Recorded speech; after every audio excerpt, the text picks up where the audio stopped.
আফসোস সেদিন করা লাগবে। জোরে বলেন কয়টা আফসোস? জোরে বলেন কয়টা আফসোস?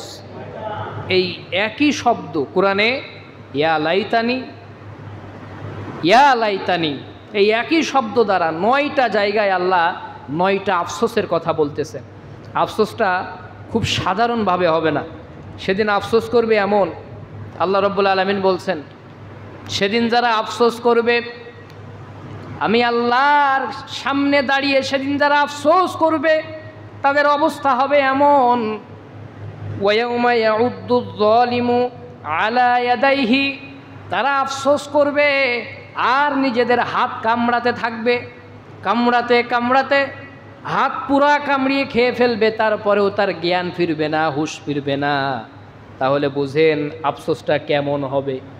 হাত কামড়িয়ে খেয়ে ফেলতেছে, কোনো শরীরে কোনো ব্যথার কোনো বেগ আসতেছে না, অবস্থা কেমন হবে ভয়াবহ একটু চিন্তা করেন তো। কিয়ামতের ময়দানে কয়টা আফসোস করবে বললাম? আরো জোরে বলেন কয়টা? এই 9টা আফসোসের কথা আল্লাহ রাব্বুল আলামিন কোরআনে বর্ণনা করছেন।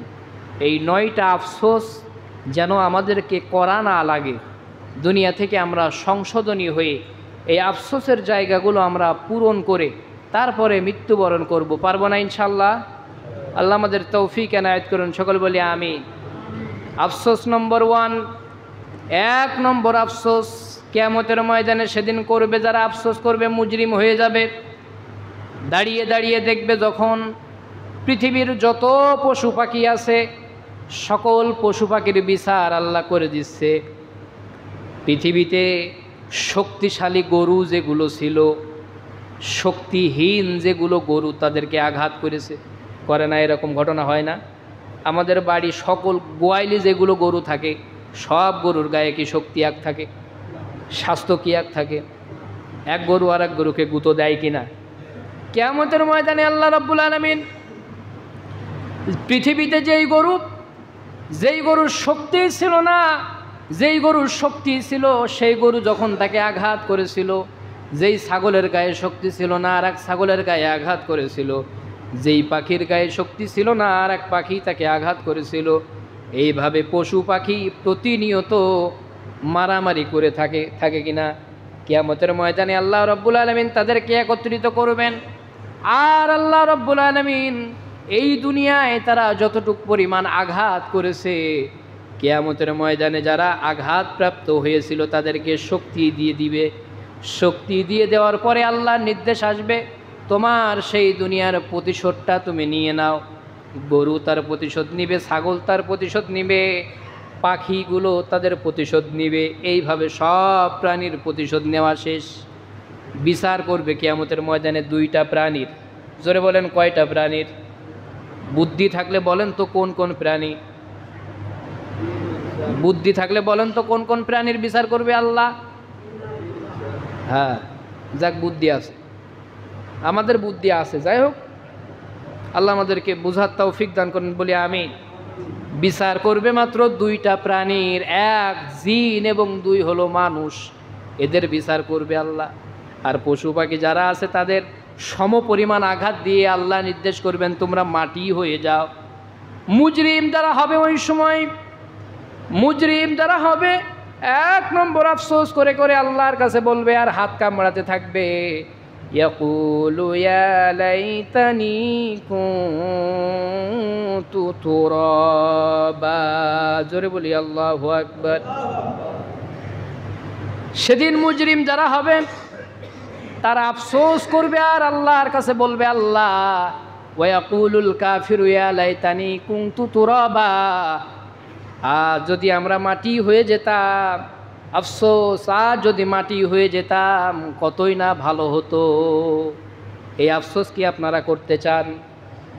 বলেন আফসোস কি করতে চান? তাহলে আফসোসের সমাধান আছে না নাই? আফসোস যেন করা না লাগে রব্বুল আলামিন কিয়ামতের ময়দানে সেদিন শুনিয়ে দিবেন, আমি আল্লাহ তোমাদেরকে পৃথিবীতে বিবেক দিয়েছিলাম, বুদ্ধি দিয়েছিলাম, হাত দিয়েছিলাম, কান দিয়েছিলাম, চক্ষু দিয়েছিলাম। রব্বুল আলামিন বলবেন সেদিন তেলাওয়াত করে করে শোনাবেন, ইন্না শাররাদ الدواب عند الله الصم البكم الذين لا يعقلون জোরে বলি আল্লাহু আকবার। আল্লাহ রাব্বুল আলামিন বলবেন, আমি পৃথিবীতে বলেই দিয়েছিলাম কোরআনে, যাদের বিবেক বুদ্ধি আছে, পশু পাখির বিবেক বুদ্ধি নাই, আজ তাদের এই জন্য তাদেরকে মাটি বানিয়ে দিলাম। কিন্তু তোমাদেরকে বিবেক দেওয়া হয়েছিল, বুদ্ধি দেওয়া হয়েছিল। তোমরা যারা বিবেক বুদ্ধি দ্বারা নিজেদের ভালো কাজ কোনটা খারাপ কাজ কোনটা বিবেচনা করতে পারো নাই, আমি আল্লাহ বলেছিলাম তোমরা হলে দুনিয়ার সব থেকে নিকৃষ্ট প্রাণী। একথা কি বলতেছেন? আল্লাহ সেদিন বলবেন যে তোমাদেরকে তো বিবেক দিয়েছিলাম, বুদ্ধি দিয়েছিলাম, কিন্তু তোমরা বিবেক দ্বারা বুদ্ধি দ্বারা বিবেচনা করো নাই। কিন্তু ওই সমস্ত পশু পাখির বিবেক দেয়নি, বুদ্ধি দেয়নি, এজন্য তাদের বিচার আজ মাটি হয়ে গেছে তারা। কিন্তু তোমাদের বিবেক বুদ্ধি দিয়েছিলাম, তোমরা কাজে লাগাও নাই, এজন্য পশু পাখির থেকেও নিকৃষ্ট। অন্যত্র আরেকটা জায়গায় আল্লাহ বলছেন, লাহুম কুলুবুল্লা ইয়াফকাহুনা বিহা ওয়ালাহুম আয়ুনুল্লা ইউবসিরুনা বিহা ওয়ালাহুম আযানুল্লা ইয়াসমাউনা বিহা উলাইকা কাল আনআম বাল হুম আদাল। আল্লাহ বলছে যাদের কান দিয়েছি কান দ্বারা শোনে না, চোখ দিয়েছি চোখ দ্বারা দেখে না, বিবেক দিয়েছি বিবেক দ্বারা বিবেচনা করে না, তারা হলো পশু। জোরে বলেন তারা কি?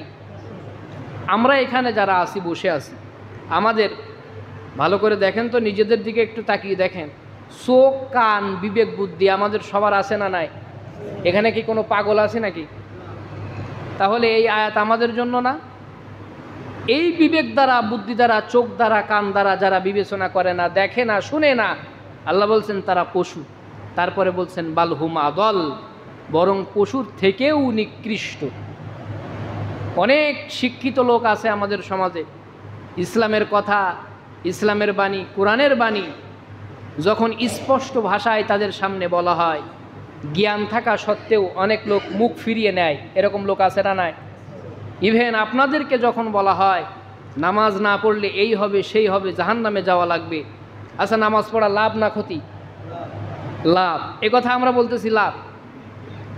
নিজেদের জন্য নিজেদের স্বার্থে নামাজ পড়তে হবে, জাহান্নাম থেকে বাঁচতে হলে নামাজ পড়া লাগবে, এইটা আমরা জানি। জানি না? আমরা স্বীকার করি। তারপরেও এইখানে যখন প্রতি শুক্রবারে বলা হয়, বিভিন্ন ওয়াজ মাহফিলে বলা হয় নামাজ পড়েন, রোজা রাখেন, হজ করেন, খারাপ কাজ কইরেন না, ভালো কাজ করেন। আচ্ছা বলেন তো দেখি, আমরা ভালো কাজ করি নাকি খারাপ কাজ করি? বেশি কোনটা করি? বেশি কোনটা করি? খারাপ কাজ। তাহলে আমরা যেহেতু বিবেক বুদ্ধি আছে, কাজে লাগাই না, আল্লাহর ভাষায় আমরা মানুষ না, আমরা পশুর থেকেও নিকৃষ্ট। এটা আমার ভাষা নাকি আল্লাহর ভাষা? আল্লাহ রাব্বুল আলামিন বিবেক বুদ্ধি দ্বারা এই পৃথিবী থেকে নিজেদেরকে সংশোধনী হয়ে ওই আফসোস যেন করা না লাগে, আল্লাহ আমাদের তৌফিক এনায়েত করুন। সকলে বলি আমিন।